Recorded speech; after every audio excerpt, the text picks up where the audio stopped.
Musumari wanjye nguyu GCVNV harabura gatariki konyine gusa kandi tariki turakeka 14 z'ukwezi kwa gatatu 14 ku munsi wa Pi Day mwiteguye mute gafungiraho nangiye kukubaza ari cyo nashaka kukubaza bagafungira bano bantu bari bufungirwa ama account yabo muri Pi kubera ko igihe cyageze biri buze kurangira burundu oya nakubwiye ngo barabambura Pi bamayininze mbere y'amezi 6 ya deadline baha none so bahita babahakiwa izo bamayininze mbereho ariko babaha ikindi gihe andi mahirwe yo gusoza ibyo batasoje ariko babihaniwe ayo mahirwe nayo nabacika no gukatinga konte noneho zikavaho burundu cyane rwose niko itangazo rivuga ryazanye ntuza grace period. Okay. Ubwo grace period irarangiye rero. Ubwira iraza kuba irimo kurana. Ubwiraza kubirangira hari indi minsi. Hanyuma rero kantu narimba bwene. Pi ifite agaciro mw'abantu. Kuki bari mu gutwara none Pi ziri kuri transferable. Badategereje ko ziba migrated. Kugira ngo bagukosore. Izi Pi kubera iki? Mucuruzi wa mbere ni Pi network ni kwa team. None batabacuruje buri badacuruje aya makosa yacu bazacuruza iki ntago bibaho umuyobozi mwiza acuruza ibihano by'abayobora yes umuyobozi mwiza acuruza ibihano by'abayobora yes ubundi ni mubona abantu bafite discipline yo kwitwara neza yego niba uri umuyobozi wa uzashyiraho amategeko akakaye kuko uwo muntu azakuba mu ikosa gake cyane ariko narigwa mu mukogote kugira ngo none wamukuraho iki kindi ubu yanaguhombya yaguhombya bwana ureba bano bene wanyu babarokore leta irahomba buriya kutabyaza umusaruro abayokore rwose idini niryo ribyungukiramo ryonyine kandi nta kaburimbo bubaka nta mashuri ahubwo ubutaka barabukubakubye nshuje idini ryatwaye ubutaka bwinshi cyane ku isi bwinshi ritagira n'agahugu kangana n'u Rwanda ariko reka rifite ubutaka bwinshi Kiliziya Gatolika ndabasuje kunzi bihumure TV ndabasuje cyane umeze neza ngira umugisha wo kongera kubana namwe n'iby'agaciro rero ndi kumwe na Muzehe Tito tugarutse mu makuru yacu nk'ibisanzwe tumeze neza bisanzwe suza abadukurikiye ndabasuje cyane nubwo hari izuba ryinshi cyadutwitse ubu buri wese afite inyogoye niba bari bogere muri Golden Gala ariko niho bari bugende bite bari bugende bite niho hantu honyine hakuzimya umuriro aba ari ibica gutya muri Golden Gala wajya amasasa koga do guca ucisha gutya cyangwa kugira gutya wazo ibyo kurya birakenewe muri uyu muyaga umeze gutya nako muri uyu muriro umeze gutya bari gushya ahantu bari gushya bavuze kurya bagira gutya naho gucisha gutya ibyo ntago kumenya utari nararinyoye ntacyo ndanywa na fanta arananiye ukuri ibi byose bitazakunanira nka wa mugabo wo muri filime ati ibyo byarananiye fanta niyo kunaniye nizere ko ariyo kunaniye yonyine ariko ikintu nywa ni amata gusa papa ibindi byarakunaniye ariko koga urabishobora koga shandifi sabuna ni ibya musaho hanyuma na gym se musaho ageze musaho ariko ngo jyamo akayamo cyo kibazo cye njye muri piscine nta wundi ujya byakebutse ngo sanga amazi yagabanyutse nabanje kugira ngo aravuga ko iyo yikubisemo ataruka kameneka nubwo yayanyoye yose umeze neza se emba ni ibisanzwe by'iki gihe izuba ryegadari ntabwo wabyumvise izuba ryatuma squarira okay hanyuma rero turi mu murongo wa Pi network nyemera abanze nshimira abantu bose tubana mu biganiro by'Ihumure TV nshimira n'abakoze subscribe nabonye n'indi coin nshyashya yaje ngo mugiye kujya mu mininga ariko wenda yo ko ari y'abashinwa se biraza kurangira hari wenda nabyo bigize icyo bibyara ntawamenya no gushakira ahantu hose mu bandi. kama y'iburyo n'ay'ibumoso. Okay, hanyuma rero reka tubashimire abakoze subscribe n'abatarayikora bayikore, tubateguze ko hari ibindi turi gutegura cyane cyane nabyo bijyanye n'iryo mining rishyashya igiye kuza. Turacyakora ubushakashatsi ngo turebe. Hanyuma ngira ngo ubu twinjiyemo dufite message zitandukanye. Hari abantu benshi batibuka ko uyu munsi ari umunsi wa nyuma saa 7 z'ijoro birabirangiye. Kuri 28 no guhana. 28 ryari? Ejo. N'uyu munsi? Biratangira saa 7 z'ijoro. Saza. Eka tata we.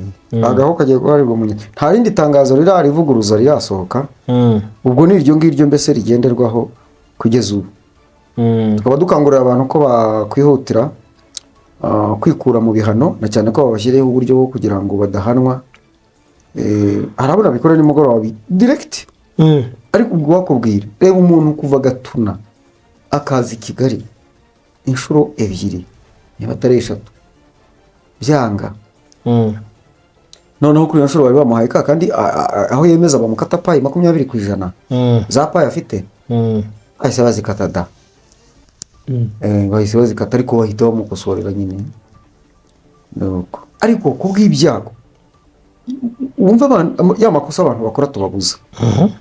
Bo baragiye bajya mu kuregistaringa account. Ahantu hari first name. Nawe unyumvire. Ashyiramo amazina ye yombi. Nkuko yashyiramo ngo Kamanzi Tito. Ahari last name ashyiramo amazina y'umubyeyi we.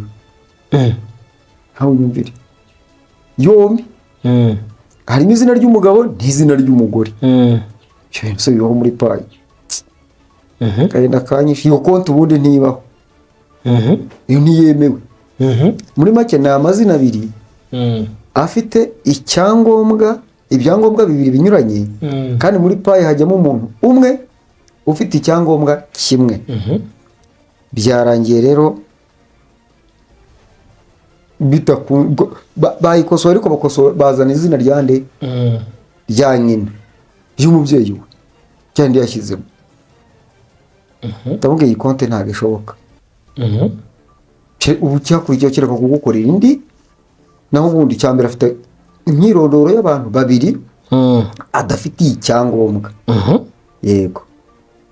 None se icyo ni kiganiro ihangane ndaje. Okay. Yarekara mpamagara ni wa muntu. Ubuze uko bigenzura mwitabye. No kumubwira kuko yagumya guhamagara de. Kamanzi rero cyangwa akagira ngo ntago nyigira gute. Nanjye ngira ngo ntago dutinda mu kiganiro. Urahita ujyayo. Ubwo ibyo ni isomo rifasha abandi. Abantu bakoze amakosa ariko badasobanukiwe. None byageraho bikomeye. Akaba ari bw'iryakosa rivumbuka cyangwa rimenyekana. Ibaze rero niba ari ku munota wa nyuma bimenyekanye harimo noneho n'igihano. Urumva hacuriki. Sagahinda gusa n'umubabaro. Ariko kuri we biracyancanga. Ubu tuvugana mu kanya. Cyajya bamagaraga. Umuntu arimo gufasha. Konte phone number yanze kuba verified. Iyo yanze kuba verified byanga bikunda haba harimo ikosa. Ubwo nagerageje dore ko negeze mu tekinisi. Ni ukuri ubundi konte ya payi ijya kunanira. Ibari cash. Ariko nayo ibifite ikosa birangira naryo ndimenye. Gicyo nakoze namaje ntindi simuka agira simuka imwe mubaruyeho. Icyo gihe kiba gisigaye no gusiba application ya payi yari afite. Habanza kureba ko inzira zose zisubizamo ziriho. Moje se wibuka password areba hejuru. Nizo kureba hejuru. Cyangwa ntayo afite pe. Ariko kuko hariho uburyo no bwo gukora indi. Ubwo nizeye yuko cyangwa tugaca kuri Facebook. Mbo ndayisiba maze kuyisiba duca kuri Facebook. Oya, nca kuri phone number. Phone number yampaye ni ya mushikiwe. Imubaruyeho. Yora kuri mushikiwe? Ko ubwo niyo yampataga. Kumbe iyo yampataga ni ya mushikiwe. Atunga ngo kuva kera. Ntiba umuntu utibukaga yuko itanamubaruyeho. Twinjiye nsanga yayishyizeho indi konti. Yayibaruye indi konti. Ifite payi ebyiri. Mu gihe yari ifite payi 52. Atarakaraka. Ati barazijyanye zose. Ndashaka kumenya. Wewe yumva ko bazijyanye. Ndashaka kumenya intego y'uri kutubwira. Ndamubwira ndagufasha. Ufite konti ebyiri. Ati siko kera nigeze kubikoraho koko. None zo uko byagenze yarayireka. Payi ebyiri nibice. Ubwiyo ndabwira noneho banza umenye iyi ngiyi baruye kuyihe nimero. Turayibura. Nigira inama yo guca kuri Facebook. Nciye kuri Facebook ye yo imubaruyeho. Ihita imujyana kuri ya konti nyirizina. Ahubwo dore wabaruye konti yawe kuri Facebook. Ikibazo gisigaye rero ni nimero ya telefone. Cyo gisigaye nimero ye ya telefone bwite. Iyo waciye kuri Facebook bagusaba kwadingaho namba. Wamara kuyadingaho urumva bakagusaba noneho kuyiverifyinga. None we niba musaba kuyadinga ahubwo baramusaba kuyiverifyinga. Ikibazo rero gihari gisigaye kumenyekana ni nimero yadinzeho. Kuko niba yari gisitarinze aciye kuri Facebook akaba ari byo bigaragara. Hagomba none bikaba bamusaba kuverifyinga namba ni ukuba ko yadinze. Ikibazo gisigaye no kumenya phone number yadinzeho. Aho niho ruzingiye. Ugiye konti yanze. Ubwo indi nama isigaye nuko ajya mu kigo cy'itumanaho cy'iyo simukadi. Bakamufasha gukura kuri uriya muntu afitiye phone number. Bakayimubarura. Bagenda ari babiri biroroha. Batwara irangamuntu. Aha. Urabiziho. Batwara irangamuntu ari babiri mukajya kuri MTN cyangwa kuri Airtel ahantu nyine icyo kigo gikorera bakabahindurira. Bagafata amarangamuntu yanyu mwembi bakabafotora ukandika n'impamvu wandika n'iretere. Narabahamagaye barabimbwira ngo murazana nirangamuntu nkuko bimbwiye. Ubwo rero nanjye niyo makuru mba ujyanayo nawe bakayiguhindurira. Ubwo noneho niza kubimwanditseho yamaze kwiyandikishaho araba afite nimero ebyiri zimwanditseho nizo turi bushakiremo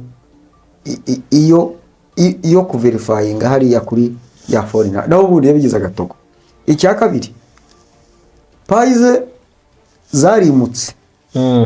Zimaze kwimuka aza guhindura passphrase. Za zindi zimutse iyo wahinduye passphrase tayari ariko noneho bakora ikosa ryo kutakora verification y'izo passphrase nshyashya. Payize ijya kuri ya yindi ya mbere itakiriho birangira izo zizimiye. Izo arazihombye. Icyo nakoze ni ukumukorera verification. Ubwo byabaye ngombwa ko noneho ngiye izo passphrase zindi urazifite ati ndazifite. Mbega rero zikopiye tore akada arazibura nazo. Kandi yahamyaga ko azifite. Nta password yibuka, phone number siyo, passphrase nta umva ibibazo abapaniyazi bafite. Ubu umbwira abantu bameze batyo ku munsi wa nyuma bagiye guhomba bafite ibibazo bingana gutyo. Wa deadline we yarayicitse nta gihano afite. Kuko yagurumva yabonye migration. Kandi gukora migration hari ibyo utaruzuza nk'ari kuri phone number. Iyo wa verifyinze email cyangwa Facebook bihita bivivuka. Ariko iragushuka umunsi bazayikubaza ukayibura. Uryo uzahura n'ibibazo bitagishoboka kubihindura. Ikiza no kubitunganya kare. None urumva uwo muntu nta password yinjira muri payi yarazi, ntiyarazi ko bananyura kuri Facebook. None ntiyarazi nta na nimero afite ijyamo. Yarafite ahubwo indi konti ya kabiri yari yishinze iyo migration. Ni ibibazo bikomeye abapaniyazi bafite muri payi. Ubu rero umuntu aricaye aratimaje ngo payi zanjye kumba afite ibikonti agahiye. Kandi ubwo wakwereka Facebook account z'abantu zibaruye kuri simukadi zigera muri 3. Harimo iye hari n'izabandi bantu babiri. kuri simukadi n'uwo ni uwundi mutwaro yikoreye ngayo ngo ese ubwo ntabwo yasiba agatangira burundu nk'ubu ushobora gusanga muri abo bantu bandi nabo hari wa mayininze payi ntabwo yasiba agatangira burundu yarashyizemo iyo Facebook kandi baruye kuri telefoni ye bikaba bigongana ibyo nabyo biraho utiyagira ate ntabwo yasiba byose agatangira burundu kuri zero nabwo yabagize indi konti ya gatatu ashwe abyemeye kereka dufashe ya yindi iriho nubwo igifite amagomerane tukayisiba nk'ubwo iyo yapaye ebyiri byabaye ngombwa ko tuyisiba kuko yari kuba ibangamiye iyi ngiyi ifite payi nyinshi kuko twamaze kubona ko yandi koko imubaruyeho unyuze kuri Facebook iri no mu mazina ye ya yindi ya mbere yo noneho irimo urunyurane ubwo byabaye ngombwa ko tuyisiba ariko ntayo yarazi nabwo yabyibutse ariko ari nge ubivumbuye ati uko nigeze kubikora ahumva icyo kintu ntabwo yabyibukaga nta kintu yarazi rwose ngira ngo nk'uko twavuga koko tugeze ku munsi wa nyuma niba ntibeshya wa deadline wo guhanirwa kuba utarujuje mainnet checklist bizagenda gute iyo tuvuze iyo deadline rero ni bande bazahanwa niba nta gihindutse bazahanwa gute niba batongereye igihe igihano giteganijwe ni ukuzamburwa payi wa mayininze imbere y'amezi 6 ya deadline wahawe hanyuma bakaguha indi minsi noneho yo kubyuzuza nayo wayirenza utabikoze bakaguhanisha noneho kuba bakwambura konti bakayifunga ubwo mwumva ibihano bibategereje abagiye guhomba mwihangane dupaye twanyu mwaruhiye igihe kinini twari duke kandi bari babashyireho uburyo bwo kubakata 20% bakabakosorera ikibazo kiri mu myuzurize ya account yanyu na KYC aho mwashyizemo amazina atera urujijo ubwo ibyo payi bufate ni ibyo ngibyo payi barazitwara ariko ujye kubona ibyo bari mu kukwereka ko bagiye kwemeza nta mazina ataraya nkubona kubwiye wa nimugoroba yashyizemo amazina ye n'ay'umubyeyi we byarangiye bamusankishoniye nyine bamuhanishije ya 20% ya payi afite ariko bamwereka amazina bari bwemeze dusanga n'ay'umubyeyi we ubu urumva iyo konti irapfuye kandi muri payi ntabwo amazina asimbuzwa amazina arakosorwa wasanze bari bwemeza amazina y'ababyeyi y'umubyeyi niryo bamuhaye bagomba gukosora kandi payi ibyo yaguhaye nujya kwandika kandi ngo urapiringa ubwo uranategereza igihe bazakugerera kwanza inzira zo kwapiringa none zishoboka akangaka reka nkabugenako twajyaga tuca ariya mu dukoni tugezeho tumayiningira ugaca mu dukoni 3 ibumoso hejuru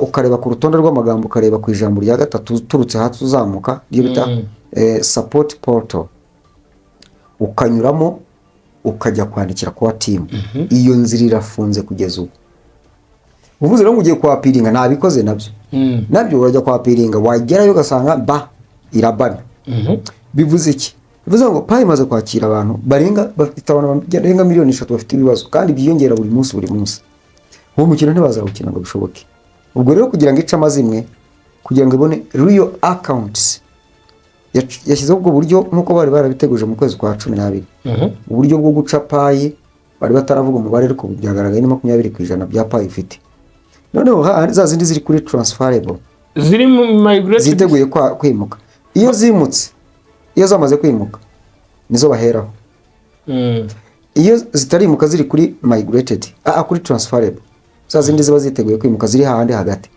bahita bazitwara niho nahebeye ibi ngibi ndaje ngira ikintu mbivugiraho byanyeretse gikomeye cyane twajyaga dutanga ibihamya cy'uko payi ifite agaciro abantu bakavuga ngo ubusengo ko open network ngo yabaye ngo bitumariye iki bose ko bazitwara bibamariye iki ako no muswa tinya ko twari tuzi ko batwara payi ari uko zageze kuri available balance zimutse zibaye migrated ntabwo ari byo noneho niziri kuri transferable baraguhana bakazitwara ibaze ni ukuvuga ngo biyishyura bahereye kuri transferable ziriya ntizijya zisubira inyuma ubundi izageze kuri transferable ni ikibazo cy'igihe gusa ubundi ziba zigomba kwimuka urumva rero ko bazitwaye kose bo bazi guhasa ubundi ni ukuri twumiwe izari ziri kuri transferable hari hariho 36 uwo muntu batwaye 35 n'ibice bitanu kandi noneho banatwara birangira bigaragaye yuko amazina yakoresheje ni amazina ataraye, yahombye kabiri, nta konti afite na payi barazijyanye n'ubundi yari kuzihomba zose. Abyumvise uzi ibintu yamushubije mubwiye ngo mukorere indi namwe ntariko njye ntago nakwinjizaho urebe undi kwinjiza ko yari afite konti ebyiri n'iyundi arambwira ngo reka banze ngo ajye kubibwira uwamwinjije. Imagine umuntu wamwinjije agakora ibyo niba agiye kuripotingaho. Dufite abantu reka da nanjye kuvuga ngo binjije sinjije, dufite abantu bifitiye imyumvire iteye iryo. Umuntu akakubwira ngo reka banza bimenyeshe uwamwinjije. Umuntu wamwinjije niwe wamukoreye ayo makosa, ariko ngo bashaka kumusubiraho. Ni ukuri pe, ariko nta kibazo, ni uburenganzira bw'abantu. Natari mukomeze mukora amakosa nta kibazo. Payi network izagiye ibona udupayi natwo nayo niwe kuko barabaca 20%. Cyo mbaza abantu barakora icyo aho iminsi igeze.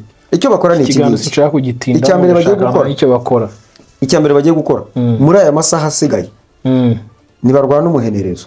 Gute nyine aba pioneers bafite amakosa ni mu rwana umuhenerezo.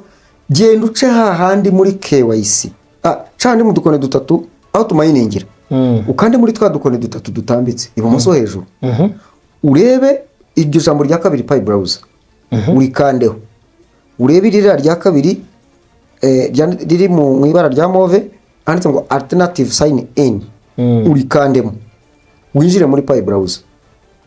Numara kugeramo urebe ibyo application ibyo ngibyo 9 byose bihari urebe ririya ryo hasi ibumoso yanditsemo KYC urikandemo. KYC nifunguka urabona urutonde baguha rw'ibyo ukurikiza iryo rya kabiri hariya ngo choose option. Kuri choose option uhitemo iryo rya kabiri aho baguca 20% ukurikize amabwiriza. Baguce barihita baguha amazina bakosora. Niba waranditsemo amazina akosamye nibyo bari buguhe ugurihangana wiyakire. Kiriwe gisigaye niba bagukosorera akaza amazina atara yawe ubwo niwe wabiteye urihangana udupayi tugende cyokora baraguhaye igihe cyo kuzuza ibisigaye tujuje kandi nabwo nibikunanira uzihangane n'ubundi nta kipe ikina ebyiri ngo habure n'itsinda ubwo baraba bagutsinze nyine igikombe bakigutwara wiyakire kugira ngo ikipe yatsinzwe se ntiyongere igakina. Après les échecs la vie continue. Nyuma yo gutsindwa ubuzima urakomeza. Ubwo uzakomeza ubuzima wari uriho ariko kubera ko waramenye ubuzima bwa payi bizakuvuna mu mutwe kandi byaratewe nawe. Nubundi ngo umwana utabwirwa yaciye yishe inyoni itaribwa. Kandi uca mu ishyamba utazi ugaca inkoni itagira ite idacibwa. Ibyo byose twaravuze nanjye gusuhuza abantu bantuka badutukana kwe ndabasohoje cyane. Hanyuma rero kantu nari mbabwiye payi ifite agaciro mw'abantu kuki bari mu gutwara none payi ziri kuri transferable badategereje ko ziba migrated kugira ngo bagukosore izi payi kubera iki. Umucuruzi wa mbere ni Pi network ni kwa team none batabacuruje bundi badacuruje aya makosa yacu bazacuruza iki? Ntago bibaho. Umuyobozi mwiza acuruza ibihano by'abayobora. Yes, umuyobozi mwiza acuruza ibihano by'abayobora.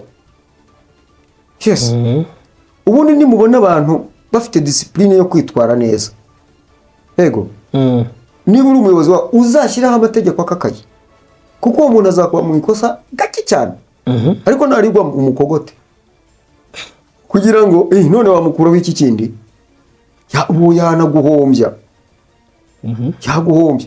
Bwana nureba bano bene wanyu babarokore leta irahomba buriya kutabyaza umusaruro abayokore rwose. Idini niryo ribyungukiramo ryonyine kandi nta kaburimbo bubaka nta mashuri ahubwo ubutaka barabukubakubye. Nshuje idini ryatwaye ubutaka bwinshi cyane ku isi bwinshi ritagira n'agahugu kangana n'u Rwanda.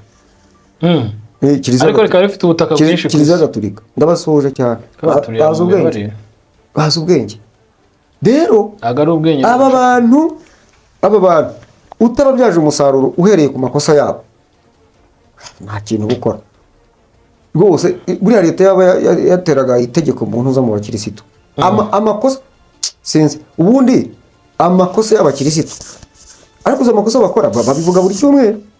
Bakubwira umubare baba batonze umurongo bihana. Abantu baza bakirega ibyaha bakoze de, barangiza bakagenda gutyo gusa nta n'igihano bashyizeho. Bazashyira igihano urebe ko barongera kwihana. Ashwe ntawakongera kwihana kandi idini riba rihomba. Kwihana gute se? Kwatura ngira ari gahunda y'abazungu kugira ngo bamenye ngo mubabarire n'Imana imbabarire ushaka kubica uwo ari we. Yari gahunda y'abazungu kugira ngo bazabashyiriraho amategeko abahana. Ntabwo ubwo gahunda y'idini yabipfuye, ntibakongera kwihana kandi niwo muvuno w'idini. Iyo Kristo bihannye nibwo pastor abona ikibwirizwa. Ubwo pastor abona ikibwirizwa. Okay, hari andi makuru mashya usibye yo ngaho? Andi makuru ni updates zisanzwe. U Rwanda rukomeje gukorwa mu jisho kugeza nubwo hari impfu ejo bundi zabaye abakristo batukomeje kwa Kristo. Ese nibuka update ari muri turi hano muri Beni Irubero hari haruguru ya ntuza ya Rucuru. Bari mu rusengero wa Kristo 70 bose basanze babishe, batemaguwe n'imihoro, bakubita inyundo na wa mutwe wa ADF. Baraje barabashimuta birangira banabishe kandi ubwo babanziriza kubafata ku ngufu ugize bwa nabi. Hari umugabo w'umutekamutwe hariya mu Bwongereza ngo ni minisitiri w'ububanyi n'amahanga ushinzwe Afurika, mu kiganiro imbere y'intuza y'inteko ishinga amategeko ashaka kwitirira nyakubahwa minisitiri w'ububanyi n'amahanga w'u Rwanda Olivier Nduhungirehe ko afite hahuriye n'ibyo bintu. Can you imagine? Umuntu ari ibintu byangiza mu mutwe ukaho. Ari inkuru soma bya bintu byo wanga. Nibereye muri payi mvana muri politiki, nibereye muri payi. Indi nkuru itari nziza ibereye hariya hepfo gato i Bukavu mu kanya. Masaha saa 6 zishyira saa 7. Habaye inama y'abaturage n'abayobozi. Inama y'abaturage babizi hariya baraterana cyane koko. Ariko inama isoza n'abayobozi batangiye gutaha batewemo bombe zigera ngo kuri 2. Haramenyekana imibare y'abapfuye ariko bavugaga bagera ku 8 abandi bakomeretse. Umwanzi ntabakuri. Ikintu cyantunguye nabonye inama yabaye, numva igitekerezo nandi bombe kubwira. Numva igitekerezo kinjemo ngo ariko buriya haduye yazabatera mu bombe. Uko ntunguwe n'ukuntu ngiye kubona mbona inkuru ibivuga tukase harotaga bimeze bite. Hari ibintu ntekereza mu bose nshaka no kubivuga kuko hari ibintu mvuga nkabona biranabaye, hakaba ibintu ndota nkabona birabaye. Akanimo kanjye rero nako ngiye kuzagafata hari igihe kazankoraho gafungiraho. Nangiye kukubaza hari ikintu nashaka kukubaza. Gafungira bano bantu bari bufungirwa ama account yabo muri payi kubera ko igihe cyageze biri buze kurangira burundu. Oya nakubwiye ngo barabambura payi bamayininze mbere y'amezi 6 ya deadline baha. None so bahita babaha KYC izo bamayininze mbereho. Ariko babaha ikindi gihe andi mahirwe yo gusoza ibyo batasoje ariko babihaniwe. Ayo mahirwe nayo nabacika no gukatinga konte noneho zikavaho burundu cyane rwose. Niko itangazo rivuga ryazanye ntuza grace period. Okay. Ubwo grace period irarangiye rero. Ubwira iraza kuba irimo kurana. Ubwiraza kubirangira hari indi minsi bamuha agomba kubisoza nanone. Izarangira nabwo niyo minsi. Ariko iya mbere first grace period biteganijwe kirangirana n'itariki. Ubwo twitegure gutungurwa na GCV bindi tuwe tubyihoreye. Bya GCV rero sinshaka no kongera kubitindaho. Ejo nateye umusumari ngiye kongera mute. Ngiye kujyanza ndera umusumari kuri GCV noneho. Ayo tayari kumfunga. Mufungira GCV. Nta mwanya dufite abantu. Ejo naronge mu gitondo umuntu yamaye update ushobora kwinjira muri ecosystem ya Pi. Hari abantu bamwe byanze sinzi impamvu ngiye banyeretse message yuko hari application mbura ndanagashaka ndakabura rwo biranyobera. Ninjiragamo ngiye ibyo niboneye n'amaso yanjye. Ariko noneho hari abandi binjira muri ko bakama biracyanditsemo noneho biracyanditsemo. Ukibaza okay ntabwo nongera no kubitira. Uhakana GCV nakomereza ambwire mutiza umurindi usenge rwo mutiza umuhoro n'ubundi kagira ngo sibo bangirika mu mutwe. Sawa umunsi mwiza. Ariko umusumari wanjye nguyu GCV ni V harabura gatariki konyine gusa. Kandi tariki turakeka 14 z'ukwezi kwa gatatu. 14 ku munsi wa Pi Day. mwiteguye mute? Turakeka. Ariko nyine kuri ya yindi OKX tureberaho ubu batangiye kuzamura payi. Ejo yari kuri 1.5 ariko mu gitondo yabyutse iri kuri 1.8. Umukanya narebaga n'ubu narebaho ubu nabi ibice 5 5 kaya byari 6 ice kabiri n'ibice 6. Igikuru nuko nk'ubu mweje cyangwa ejo bundi mushobora kumva mukomago yageze kuri 3 nabwo aracyari hasi, byaba ari ugupfobya. Ahubwo mwebwe mpfundikira kambabwire kuntu gahagaze gafunguke ka OKX karagaragaza 2.8. Yego. 2.8 avuye kuri 2.5. 2.82. Ka Bitcoin ati ntibutse ubungu bigeze ku madolari 86,000 n'ijana na 50 by'amadolari. Turabashimiye. Gaye nguko turabakunda mugubwe neza. Tubahaye ikaze abashaka kwambara neza, turabatumira muri White Shop. Ni hano mu nyubako ya Tedemiri mu mujyi, umanutse ku maesikariye ku ruhande hasi hateganye no kwandamage. Ni muryango wa mbere ukinjiramo, urahasanga amashakoshi meza. Baraguha ikaze hanyuma bagusekere, hanyuma utambuke bakwereke imyambaro myiza ijyanye n'icyerekezo. Barakwereka imyambaro myiza y'abagabo, barakwereka amakote meza, barakwereka amakote akwiriye icyerekezo. Hanyuma nibarangiza bakwereke amapantaro meza, baragutambagiza bakwereka amashati meza. Ugeze muri White Shop urasangamo amashati meza ndetse urasangamo n'imipira myiza. Ahangaha rero uko winjiye ntago ariko uri buze gusohoka, kubera ko winjiye wishimye, ariko noneho uraza gusohoka umwenyura kubera ko amafaranga winjiranye ari buze kukwambika. Bafite amapantaro meza, imipira myiza, bafite imibavu myiza ihumura neza cyangwa se amaperfume, bafitemo n'ibitenge. Ushobora gusangamo igitenge kingana nuko wifuza, barakwambika baguha ikaze. Hanyuma ushobora kubahamagara kuri iyi nimero 078850 bagira imikandara myiza y'abagabo ndetse bagira amakanzu meza ku badamu n'abakobwa. Niyo mpamvu nakubwiye ngo ushobora kugeramo noneho guhitamo bikaza kukugora, ariko bijyanye n'amafaranga bari buze kugufasha. Bagira imikenyero myiza, bagira amakanzu meza ku ngeri zose zigiye zitandukanye, waba uri munini waba uri muto barakwambika. Bagira amashakoshi meza rero, hano winjiremo bafite udusakame twiza tw'abadamu, bagira inkweto nziza, bafite amasandari meza utasanga ahandi hantu hariho hose. Ndagutumira muri White Shop, bafite inkweto nziza z'abagabo cyangwa se bambika abagabo n'abasore. Winjiremo bakwakire neza ndetse usohoke wishimye kuruta uko winjiye.